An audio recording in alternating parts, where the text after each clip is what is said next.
हो तेरे मोटे मोटे, हो तेरे मोटे मोटे नैना कजरारे, मैं जाऊँ तो पे पलहारी। तेरे मोटे मोटे नैना कजरारे, मैं जाऊँ तो पे बलहारी, मैं जाऊँ तो पे बलहारी, मैं जाऊँ तो पे बलहारी, मैं जाऊँ तो पे बलहारी, मैं जाऊँ तो पे बलहारी। तेरे मोटे मोटे नैना कजरारे, मैं जाऊँ तो पे बलहारी। हो तेरे मोटे मोटे नैन कजरारे, मैं जाऊँ तो पे बलहारी। हो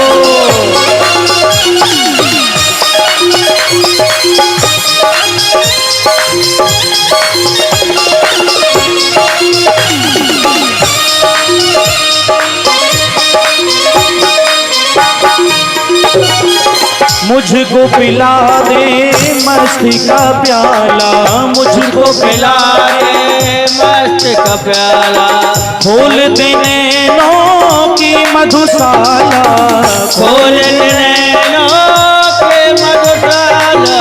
मुझको पिला दे मस्ती का प्याला, मुझको पिला दे मस्त का प्याला, खोल दे नैनों की मधुशाला, खोल दे नैनों के मधुशाला। पिला मस्ती का प्याला, पिला मस्ती का प्याला, पिला दे तू मधुशाला, पिला दे तू मधुशाला। ओ मुझको पिला दे मस्ती का प्याला, खोल दे नैनों की मधुशाला, खोल दे नैनों के मधुशाला। हे बाके बिहारी, तेरे नैनों ने, हो तेरे नैनों नैनों ने, हो तेरे नैनों ने ऐसा जादू डाला, मैं जाऊँ तो पे बलहारी। तेरे नैनों ने ऐसा जादू डाला, मैं जाऊँ तो पे बलहारी।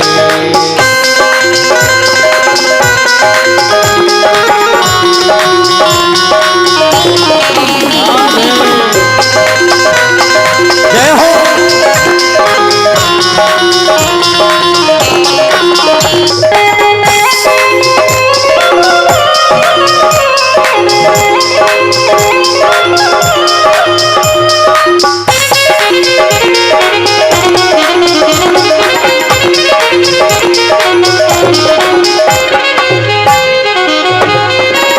तुझ बिन जीना भी क्या जीना, तुझ बिन जीना भी क्या जीना, तू है मेरे दिल का नगीना, तू है मेरे दिल का नगीना। तुझ बिन जीना भी क्या जीना, तुझ बिन जीना भी क्या जीना, तू है मेरे दिल का नगीना, तू है मेरे दिल का नगीना। तुझ बिन जीना क्या जीना, तुझ बिन जीना क्या जी, तू दिल का नगीना, हाँ तू दिल का नगीना। ओ तुम बिन जीना भी क्या जीना, तू है मेरे दिल का नगीना, तू है मेरे दिल का नगीना। मनमोहन तेरी मेरी बातें, ये मैं जानूं या तू जाने, कब आए मिलन की मुलाकातें, ये मैं जानूं या तू जाने। हे प्यारे हो,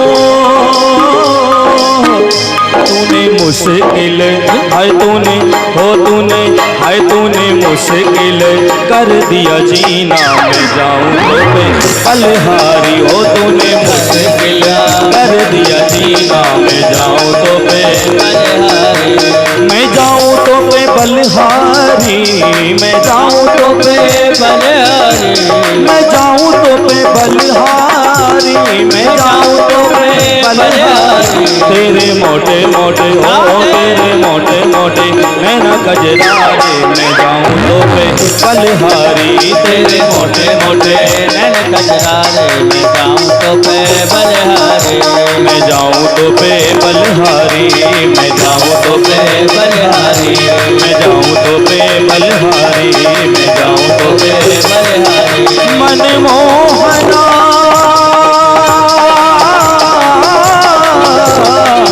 मनमोहना, मैं जाऊं तो पे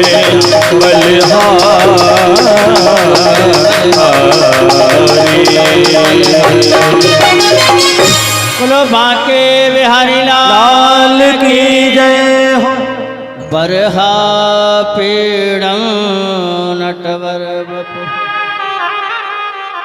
कर्ण्यो कर्णिकार। क्या दिव्य श्रृंगार है भगवान का, क्या सौंदर्य। महाराज भगवान को जिसने भी देखा, देख करके फिर वो संसार देखने लायक नहीं रहा। इसलिए महापुरुष कहते हैं, बोले राम दीवाना ना जिए, वो जिए तो बोरा हो। जो भगवान को एक बार देख लेता है फिर संसार देखने लायक नहीं रहता। और अगर भगवान को देखने के बाद जीवित रह गया तो महाराज वो पागल हो जाएगा, फिर वो संसार के लायक नहीं रहेगा। सूरदास जी के जीवन की घटना है। सूरदास जी ने एक बार प्यारे परमात्मा का साक्षात दर्शन किया। भगवान ने पूछा, बताओ क्या चाहते हो? सूरदास जी ने कहा, प्रभु हमें जैसे के तैसा कर दो, ताकि अब हमें संसार फिर से न दिखना पड़े। आपके दर्शन हो गए और क्या चाहिए। जैसे ही भगवान की शाभा कांति का वर्णन ब्रह्मचारी जी ने गाया, वहां झाड़ियों में बैठे निर्गुण निराकार का चिंतन कर रहे पूज्य श्री सुखदेव जी ने सुना और खड़े हो गए। क्यों? बोले इतना सुंदर कोई इस ब्रह्मांड में है, अगर है तो वो परमात्मा है। ज्यों खड़े हुए लेकिन बैठे। लोगों ने कहा, भाई एक बात समझ में नहीं। श्री सुखदेव जी महाराज को जब पता चल गया मंत्र के माध्यम से कि परमात्मा इतने सुंदर हैं, खड़े हो गए, लेकिन फिर क्यों बैठ गए? तो बोले शुक्राचार्य जी ज्ञानी हैं। और हमारे यहाँ शास्त्र में संत बड़ा सुंदर निवेदन करते हैं। देखो, अभी सुखदेव जी ने परमात्मा की सुंदरता देखी है, स्वभाव नहीं देखा है। इसलिए किसी के सौंदर्य पे मरना ये बहुत बड़ी समस्या है। महात्मा कहते हैं, मरना है तो स्वभाव पे मर, और यदि अगर किसी के सौंदर्य पे मर मिटे तो फिर गड़बड़ है, सब सीताराम है जाएगा। संत तो कहते हैं, भैया जिनकी अच्छी सूरत होती है उनको बड़ा गुरूर होता, वो बेवजह कश्ती नहीं डूबती, कोई इशारा जरूर होता। सौंदर्यता पे हमारे महाराज दशरथ मरे प्रमाण के लिए। किससे? बोले स्वरूप मालनी से विवाह किया, जिनको हम सब कैकेयी जानते हैं। यद्यपि कैकेयी का नाम कैकेयी नहीं है, इनका नाम स्वरूप मालनी है। कैकेयी तो पड़ गया, क्यों? बोले ये कैकेयी देश की थी। जैसे आप लोग कहते हैं, कोई माता जी अगर मान लो दिगोड़ा की है तो वो दिगोड़ा वाली जीजी हैं, टीकमगढ़ वाली, कानपुर वाली, उरई वाली, तो ऐसे ही कैकेयी थी जी, कैकेयी देश की थी। दूसरा प्रमाण भागवत जी में महाराज श्री उत्तानपाद हैं, केवल मात्र सौंदर्यता पे मर गए। और आगे घटना क्या घटी सबको ही पता है। इसलिए मरना है तो स्वभाव पे मरो, सौंदर्यता पे कभी मत मरो। शुक्राचार्य जी खड़े हुए फिर बैठ गए। तब तक दूसरे ब्रह्मचारी ने दूसरा मंत्र गाया, अहूबकीयम स्तनकालकूटम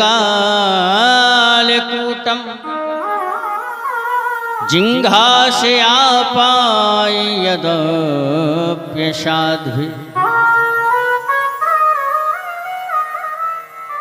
लेभे गतिं दात्वचितां ततोऽन्यं कम्बा दयालुं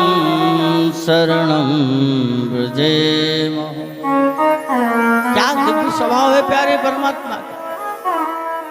अहो बकीयम स्तनकालकूटम, बकी नाम की पूतना अपने स्तनों में जहर का लेपन करके आ रही है। कौन सा जहर? बोले कालकूट। भाव क्या है कि भगवान कन्हैया को ये जहर पिलाएंगे, कन्हैया पिएंगे तो मर जाएंगे। लेकिन परमात्मा क्या करते हैं, मौसी पूतना आती है तो भगवान दूध भी पीते हैं, जहर भी पीते हैं और प्राण भी पी लेते हैं। इसके बाद संत कहते भैया आई पूतन मारने कछु काल कोट लगाए, मातु की गति दीन्हे प्रभु ऐसी यादव राय। भगवान पूतना को कौन सी गति दे रहे हैं? जो गति मैया यशोदा देवकी को मिलनी चाहिए वो पूतना को दे रहे हैं। मातु की गति दीन्हे प्रभु, ये भगवान का स्वभाव है। ठाकुर जी का स्वभाव पता कैसा है? राम कथा की कथा है। लंका का युद्ध चल रहा है, समस्त राक्षस मारे जा चुके, एकमात्र रावण बचा। भगवान का रावण से युद्ध हुआ, ठाकुर जी ने अपने बाणों से रावण के रथ को तोड़ दिया, शरीर में बाणों के घाव हो गए।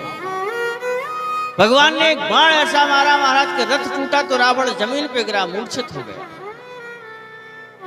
हमारे राम जी पहुंचे और पहुंच करके रावण के सर पे हाथ रखा, उसको उठाया और उठा करके राम जी बोले रसग्रीव दशानन तुम युद्ध करते करते हमसे थक गए और तुम्हारा रथ भी टूट गया, लेकिन चिंता मत करो, आप मेरे रथ को ले जाओ, लंका चले जाओ, लंका में विश्राम करना, जब स्वस्थ हो जाओ तो लौट के आ जाना, हम इसी रणभूमि में इंतजार करेंगे। रावण लंका पहुंचा और आज रात्रि में रो पड़ा। यद्यपि मंदोदरी ने 17 बार रावण को समझाया लेकिन समझ में नहीं आया रावण। रावण शब्द का अर्थ है जो संसार को रुलाए, उसका नाम रावण। वो आज ये स्वयं रो रहा है। मंदोदरी को लगा कि शायद परिवार कुल समाप्त हो गया, इसलिए इसको बुरा लग रहा है, तो मंदोदरी पास में पहुंच गई। कहा प्रभु अब रोने को बचा ही क्या है, क्यों रो रहे हो? रावण ने कहा मंदोदरी वो बात नहीं है जो तुम सोच रहे हो। फिर क्या हुआ? बोले मंदोदरी लोग कहते हैं कि मित्र हो तो राम जैसा, लोग कहते हैं पुत्र हो तो राम जैसा हो, लोग कहते हैं स्वामी हो तो राम जैसा हो, हम तो कहते हैं कि अगर शत्रु भी हो तो राम जैसा हो। क्यों? ले अस स्वभाव कहूं सुनहु न देख। क्या स्वभाव है परमात्मा का महाराज। देखें आप, गीधराज की मुक्ति हो रही है। गीधराज से ठाकुर जी कहते हैं गीधराज तुम स्वर्ग जा रहे हो तो बोले वहां पिताजी मिलेंगे, लेकिन पिताजी को तुम ये बात मत बताना कि सीता का हरण हो गया है। कौन बताएगा? बोले आप चलो, पीछे से रावण आ रहा है, वो खुद बताएगा। है? ये स्वभाव है कि भगवान अपने शत्रुओं को, सड़ा मांस खाने वाले गीध को वो पोस्ट दे रहे हैं जहां दशरथ जी बैठे। भगवान के दरबार में होते हैं सुनवाई सहनऊ दरबार बीच, पिता तुल्य गीधराज मात्र तुल्य भिलनी। क्या पोस्टर दी है? बोले जहां दशरथ जी को बैठना वहां सड़ा मांस खाने वाला गीध बैठा, वो भीलनी महाराज मां बनी बैठी। केवट निषाद जहां सखा पद प्राप्त है। भगवान के मित्र कौन है? बोले केवट निषाद, ये भगवान के दरबार है। अस स्वभाव, क्या स्वभाव है। पूज्य श्री शुकाचार्य जी महाराज ने जैसे ही ये स्वभाव सुना खड़े हो गए, ब्रह्मचारियों के पास पहुंच गए। भैया क्या ऐसे मंत्र और हैं आपके पास? तो यदि अगर हैं तो कृपा करके सुनाओ। ब्रह्मचारियों ने कहा भैया मेरे पास तो नहीं है, लेकिन मेरे गुरुदेव के पास है। अच्छा, 2 4 500 हैं? अरे बोले सैकड़ों में, बात छोड़ो हजारों में। 18,000 महामंत्र की संहिता है।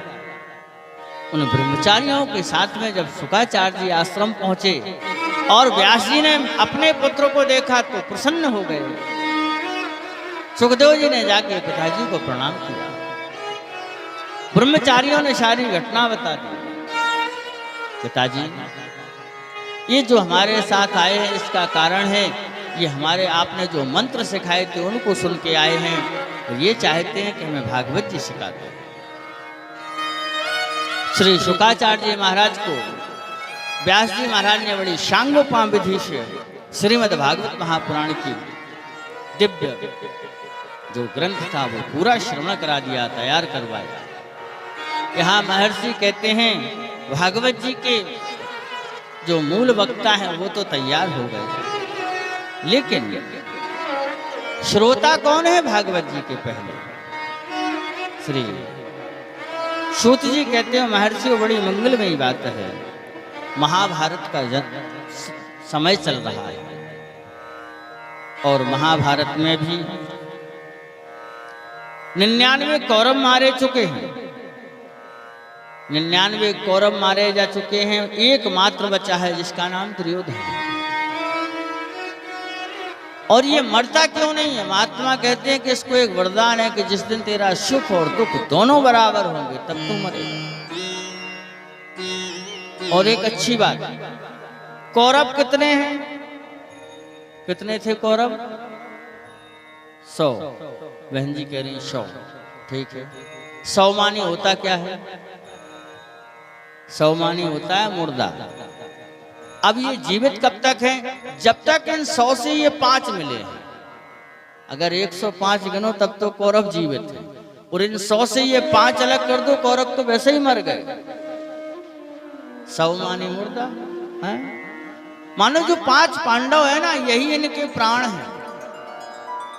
पांडव 5 हैं, कौरव 100 है, 99 मारे जा चुके, एकमात्र दुर्योधन बचा। भीमजादा ने अपनी गदा से मारा, इसकी दोनों जंघाओं को तोड़ दिया।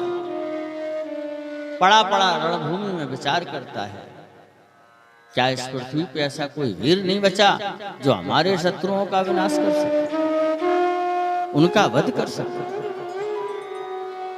तब तक महाराज इसका एक मित्र आया जिसका नाम अश्वत्थामा है, एक गुरु द्रोणाचार्य का पुत्र है। इसने कहा भैया आप चिंता मत करो, आपके शत्रुओं का वध हम करेंगे। बोले कैसे कर पाओगे? बड़े बड़े वीरों ने उनका वध नहीं कर पाया। कृपाचार्य जैसे महाराज युद्ध भूमि में मारे गए हैं, पितामह भीष्म जैसे परास्त हो गए हैं, तुम कैसे वध करोगे? बोले चिंता मत करो, मैंने एक नीति देखी। कौन सी नीति? इस अश्वत्थामा ने उलूक नीति को देखा। उलूक नीति बोलो तो उल्लू की नीति। उल्लू क्या करता है? बोले जो भी काम करता है वो रात को करता है। एक उल्लू ने रात्रि में किसी पक्षी के घोंसले पे हमला किया, उसके बच्चों को, अंडों को सब नीचे फेंक दिया। और अश्वत्थामा देख रहा था तो इसको बहुत अच्छा लगा, बोले यही हो सकता है। ठाकुर जी की बड़ी मंगलमयी लीला। इसने विचार किया कि हम दिन में जाएंगे ही नहीं, सामने युद्ध लड़ेंगे ही नहीं, फिर बोले छुप के वध कर देंगे। और उसी रात्रि में ये शिविर की ओर बढ़ा जहां पांडव रुके हुए हैं, रहते हैं। लेकिन ठाकुर जी की बड़ी मंगलमयी लीला, भगवान ने क्या किया? पांडवों से कहा, पांडवों चलो आज हम सब कहीं बाहर चलते हैं। वो भगवान की बात में ये पांडव जब लेकिन किंतु परंतु नहीं लगाते, क्यों, कहां, कैसे? बोले ठीक है प्रभु, जैसा आपका आदेश। पांडव तो इनके साथ चल लिए, इसलिए संत एक निवेदन करते, बोले भैया या को राखे साइया मार सके ना कोई। जिसके साथ परमात्मा हो उसका भला कौन क्या बिगाड़ सकता है? और रात्रि में महाराज जहां पांडव सोते थे, आज द्रौपदी ने अपने 5 पुत्रों को सुला दिया। जैसे ही पुत्र सोए, ये रात में पहुंचा और उन बालकों के शीशों को काटा, शीशों को काट के लेके आया। दुर्योधन के सामने कहा, दुर्योधन देख, तेरा कार्य किसी ने नहीं कर पाया, आज मैंने तुम्हारे शत्रुओं का वध कर। दुर्योधन बहुत प्रसन्न हुआ। पहले तो, मित्र तुम वास्तव में मेरे सच्चे मित्र हो, तुमने वो कार्य कर दिया जो आज तक किसी ने नहीं कर पाया। बहुत हंसा और हंसने के बाद उसने कहा, लाओ थोड़ा हमको दिखाओ भीम का सर, देखें कैसा है। और जैसे ही वह बालकों के शीश दुर्योधन के हाथों में रखे गए, महापुरुष कहते हैं वो ऐसे टूट गए जैसे किसी पक्षी का अंडा टूटता है। वो दुर्योधन रो पड़ा। दुर्योधन समझ गया कि ये पांडव नहीं है, पांडवों के शीश है। आज इसका सुख और दुख दोनों बराबर हुए। कैसे? सुख इस बात का था कि पांडवों के शीश हैं, लेकिन देखा कि पांडवों के शीश नहीं है, पांडव पुत्रों के शीश हैं, तो दुख हो गया। उसने अश्वत्थामा से कहा, मूर्ख, तूने क्या कर दिया? तुझे पता है तूने तो मेरे वंश को निर्वीज ही कर दिया। अब हम सबको पिंड देने के लायक भी किसी को नहीं छोड़ा। अब तुम यहां से भाग जाओ। क्यों? तुम्हें अर्जुन भीम छोड़ेंगे नहीं, पांडव तुम्हें ढूंढ के वध जरूर कर देंगे। अश्वत्थामा घबराया, भागा। यहां सवेरा, सवेरे सवेरे महाराज माँ कोई भी उठती है तो सबसे पहले वो अपने बच्चे का मुख देखने जाता है। मैया द्रौपदी उठी और उठ करके अपने बालकों के पास पहुंची, सो ध्यान से नीचे चीत्कार करने लगी, राम राम राम। इतना भयंकर अपराध किसने किया? क्यों? पांचों पांडवों के धड़ पड़े हैं, पांडव पुत्रों के धड़ पड़े हैं, शीश नहीं। रोने लगी बेचारी। सवेरा हुआ, यहाँ ठाकुर जी पांडवों को लेकर के आए। जैसे ही पांडव आए, द्रौपदी को रोता हुआ देखा और अपने पुत्रों को मरा हुआ रोते देख करके महाराज क्रोध आ गया। संकल्प कर लिया, जिसने भी मेरे पुत्रों का वध किया है उसे जीवित नहीं छोड़ूंगा। अर्जुन ने एक रथ तैयार किया, दादा भीम बैठे, ढूंढना प्रारंभ किया। अश्वत्थामा भागा चला जा। अर्जुन ने तुरंत ही एक अपने धनुष पे अग्नि बाण से मारा, उसका रथ जल गया, नीचे गिरा। भीम ने पकड़ लिया। दादा भीम केशव को पकड़ के घसीटना प्रारंभ कर दिए, मानो वहीं उसका वध करना चाहते हैं। और दादा गोबंद नहीं हुए, आप जाओ घर। नहीं आ रही समझ में तो सो घर। बोलो भक्तवत्सल भगवान की।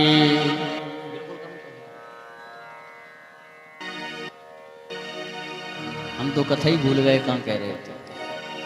अब्बा कहाँ कह रहे थे कथा, बताओ।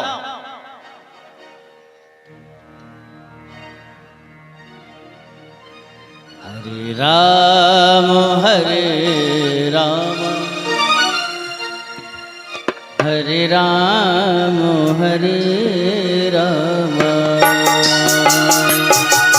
हरे राम हरे राम राम हरे कृष्ण हरे कृष्ण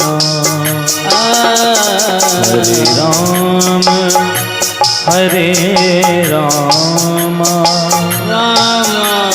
हरे कृष्ण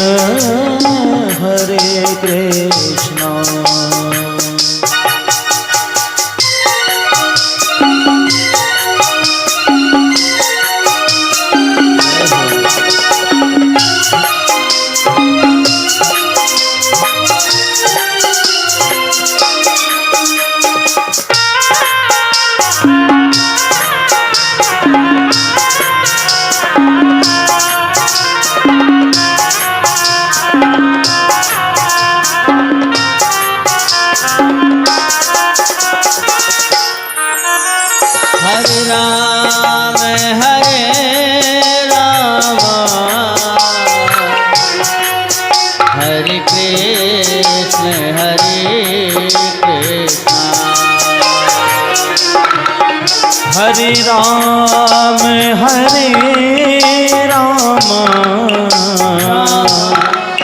हरे कृष्ण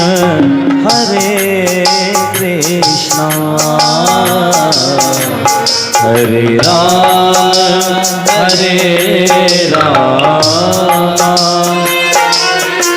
हरे कृष्ण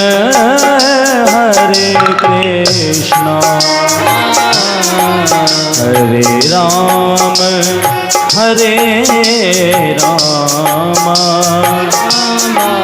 हरे कृष्ण हरे कृष्ण।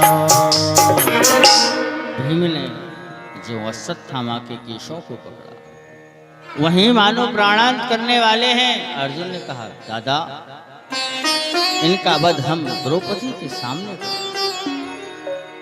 और भीम केशों को पकड़ के घसीटते हुए लेके आ रहे हैं। जैसे ही भगवती द्रौपदी ने देखा तो बड़ी जोर से चिल्ला पड़ी, मुंचता मुंचता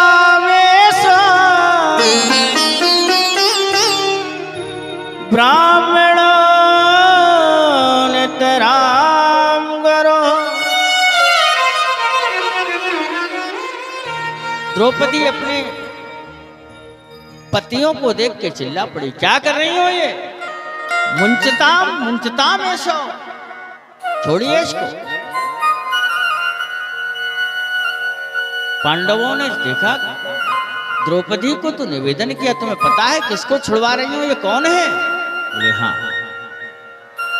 कौन है ये? बोली ये तुम्हारे बालकों का अपराधी, इसने तुम्हारे बालकों का वध किया है, इसलिए छोड़ो। द्रौपदी बोले ठीक है स्वामी, लेकिन इसको आप फिर भी छोड़ो। कारण? बोली ये ब्राह्मण है और शास्त्र कहता है ब्राह्मण कैसे भी हो, कैसा भी हो, वो वधयोग्य नहीं है। ब्रह्म बंधुर न हंतव्यो। महाराज कैसा भी ब्राह्मण हो, लेकिन वध नहीं करना है। ब्राह्मण की तो पूजा होती। अब द्रौपदी ने एक और बड़ा सुंदर भाव किया, प्रभु आपको पता है हम जिसको छुड़वा रही हैं इसकी मां मात्र अकेली रहती है, और हमारे यहाँ माताओं के 3 परिचय हैं। ये किसके सहारे रहती हैं? तो पहला परिचय, जब तक किसी बेटी का विवाह नहीं हुआ तो अपने पिता के सहारे रहती है। जब विवाह हो जाए तो फिर किसके सहारे? बोले पति के सहारे रहते हैं। बुढ़ापे में अपने पुत्र के सहारे। लेकिन विचार करो आप, पिता से तो बहुत पहले संबंध पूरा छूट गया और पति को आप लोगों ने युद्ध भूमि में मार दिया। एकमात्र सहारा है बेटा। यदि अगर तुमने इस ब्राह्मण के बालक का वध कर दिया तो वो बूढ़ी ब्राह्मणी श्राप देगी। मानो हमारे तो अभी बालक मरे हैं, पति जीवित हैं, भगवान की कृपा से पुनः बालक हो जाएंगे। लेकिन उस बूढ़ी ब्राह्मणी का ना तो पति है ना पिता है, मात्र बालक बचा है, इसलिए इसको छोड़। भगवान आ गए। अर्जुन ने ठाकुर जी के मुख की ओर देखा तो ठाकुर जी आज द्रौपदी को बड़ा धन्यवाद देते हैं। कहते द्रौपदी तुम धन्य हो। क्यों? भला ऐसी कोई माँ होगी जिसके बालकों को किसी ने मारा हो और वो कह रही है नहीं इन्हें छोड़ दो। अर्जुन ने कहा बताओ कन्हैया क्या करें? भगवान बोले एकदम नहीं, ब्राह्मण इसलिए मानना, लेकिन आता ताई है इसलिए वध करो। ब्रह्म बंधुर न हंतव्य आता ताई बधारणा। ये ब्राह्मण है इसलिए इसको मारना नहीं है, लेकिन ये आता ताई है इसलिए इसको छोड़ना भी नहीं। महाराज सूत्र है, जरूरी नहीं कि आप किसी को गोली से ही मार दो। किसी का वध करना है, आप किसी को गोली से मारोगे एक बार में ही मर जाएगा। फिर रोज मारना है अगर किसी को तो बोले गोली से नहीं, एक बार बोली से मार दो बस। कोई सम्मान्य व्यक्ति हो, किसी सभा में खड़ा करके महाराज उनका अपमान कर दो, उसको रोज मरना पड़ेगा और तिल तिल करके मरेगा। इसलिए गोस्वामी जी कहते हैं संभावित कहूं अपे जस लाहो, संभावित कहूँ अप जस लाहो, संभावित कहूं अप जस लाहो, संभावित कहूँ अप जस लाहो, मरण कोटि सम दारुण दाहो, मरण कोटि सम दारुण दाहो, मरण कोटि सम दारुण दाहो। मरण कोटि सम, करोड़ों बार मरेगा महाराज। कोई सम्मान्य व्यक्ति सभा में खड़ा करो और उसका अपमान करो। इसलिए संत कहते हैं जो शरीर से मर गया सो मरता है कहीं बार, जो चरित्र से मर गया सो मरता हजारों बार। अगर कोई एक बार चरित्र से मर जाए महाराज, इसको हजारों बार मरना पड़ेगा। भीम ने कहा कन्हैया देखो हम ठहरे मोटी बुद्धि के आदमी, सीधी सीधी बात बताओ, ये दो ही बातें ना करो। ब्राह्मण है मार दो, फिर कहते हो ब्राह्मण है मारना नहीं है। धर्मराज की ओर इशारा किया। धर्मराज समझ गए कि भगवान क्या चाहते हैं। तुरंत ही महाराज इस अश्वत्थामा को एक धक्का दिया और इसकी चोटी काटी। लेकिन ये खल है, जैसे ही इसका अपमान किया ये निकला और इसने संकल्प कर लिया कि अब हम पांडवों के वंश को निर्वीज कर देंगे। जैसे ही ये निकल के आगे बढ़ा, इसको मालूम है महाराज अभिमन्यु की बेबा भगवती उत्तरा अंतर्वतनी है, गर्भ से है। इनके गर्भ में महाराज श्री परीक्षित का मंगलमय अंश पल रहा है। और ठाकुर जी ने क्या किया, आज सभी पांडवों के बीच खड़े हो गए। भगवान ने कहा देखो हम द्वारिका जाना चाहते हैं।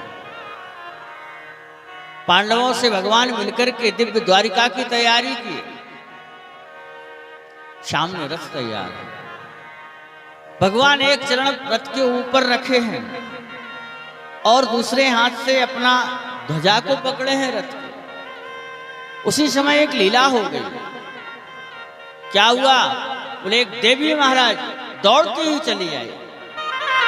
और पांडवों की वंश की एक विशेषता है, इस वंश में यदि अगर कोई भी महाराज समस्या होती है, कोई आवश्यकता होती है, तो किसी दूसरे व्यक्ति के पास नहीं, एकमात्र ठिकाना वो भी द्वारिकाधीश है।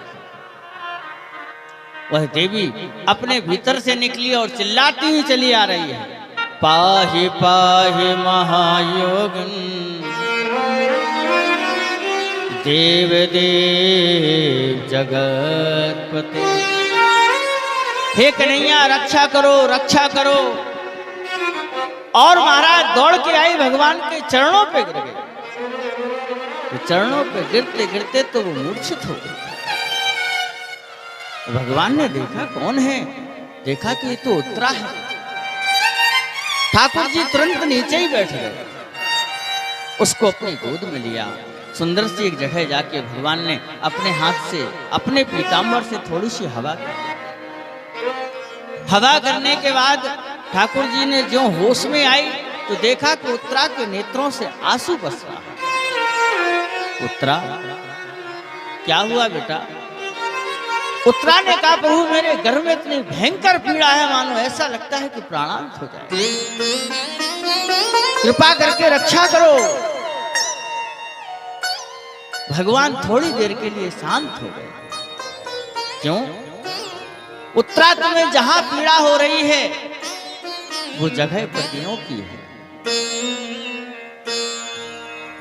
भगवान ने जो उत्तरा से कहा कि ये जगह पतियों के लिए है, क्योंकि ठाकुर जी कभी खिड़कियों के माध्यम से नहीं आते, भगवान गर्भ में कभी नहीं जाता है, भगवान तो सीधा प्रकट होता है।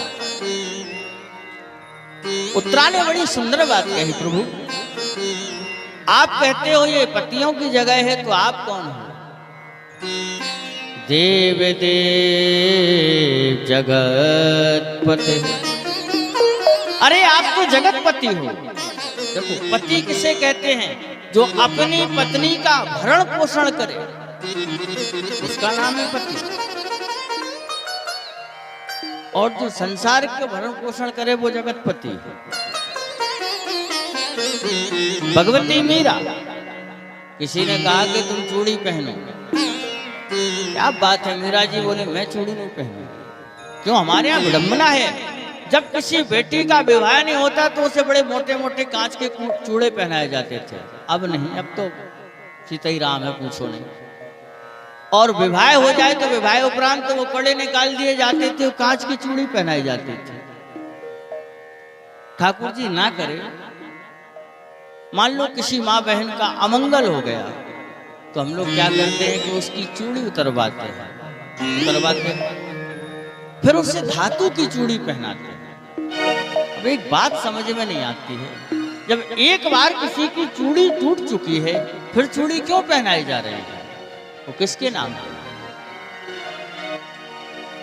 आपको पता है? जब तक विवाह नहीं हुआ तो बेटियां किसके सहारे? बोले भगवान के सहारे। तब भी भगवान के नाम का एक मोटा सा कंगन हाथ में रहता है। और जो किसी देहधारी व्यक्ति से विवाह हुआ तो वो कड़े निकाल दिए, कांच की चूड़ी पहना दी।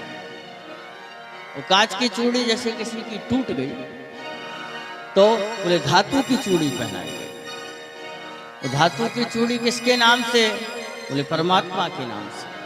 वो भगवान के नाम की चूड़ी कभी टूटती नहीं है, इसीलिए मीरा जी निवेदन करते हैं, राणा जी तेरे महल चौबारे, छोड़ यहीं सब जाऊंगी। हो मैं तो गोविंद गोविंद गाऊंगी, मैं तो गोविंद गोविंद गाऊंगी, मैं तो गोविंद गोविंद गाऊंगी, मैं तो गोविंद गोविंद गाऊंगी। राणा जी तेरे महल चौबारे, राणा जी तेरे महल चौबारे, छोड़ यहीं सब जाऊंगी। मैं तो गोविंद गोविंद गाऊंगी, मैं तो गोविंद गोविंद गाऊंगी।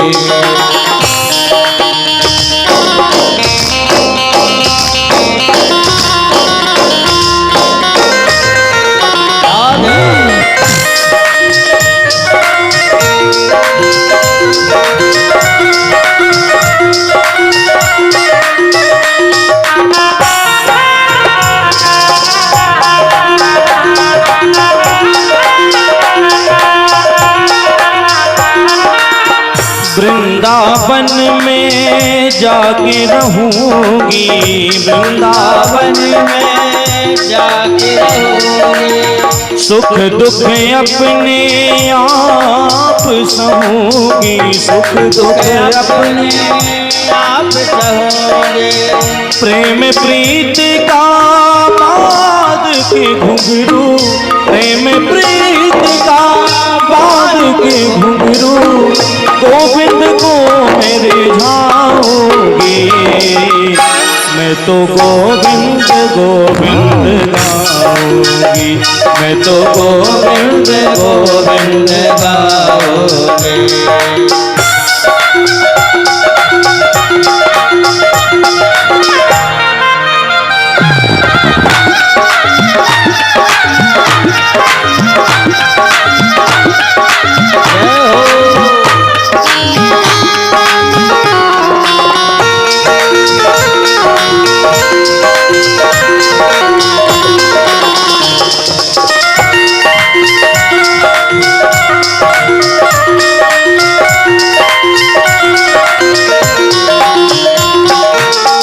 गोरे तन पर भस्म रमा कर, गोरे तन पर भस्म रमा कर, जोगन वाला बेस बना कर, जोगन वाला वेश बना कर, ऐसे बर को क्या बनूं जो जन्मे और मर जाए। बर बर ये गिरधर लाल को जसो चुड़ लो अमर हुई जाए, जस चुड़ लो अमर हुई जाए, जसो चुड़ लो अमर हुई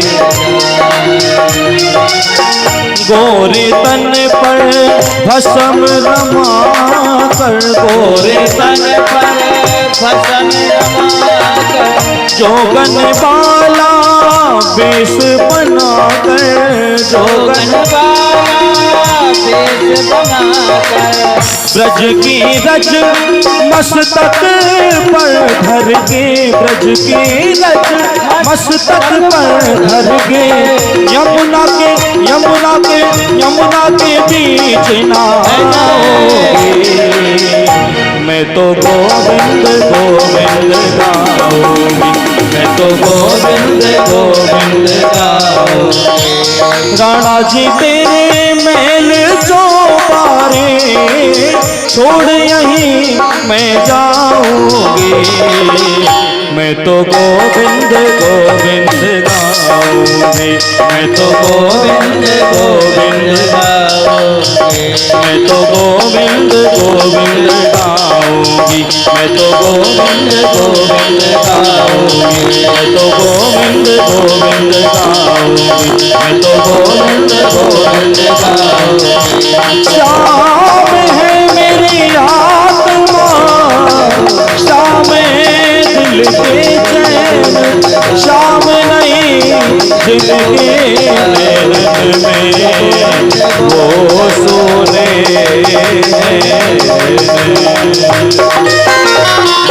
बोलो भक्त वत्सल भगवान की जय हो।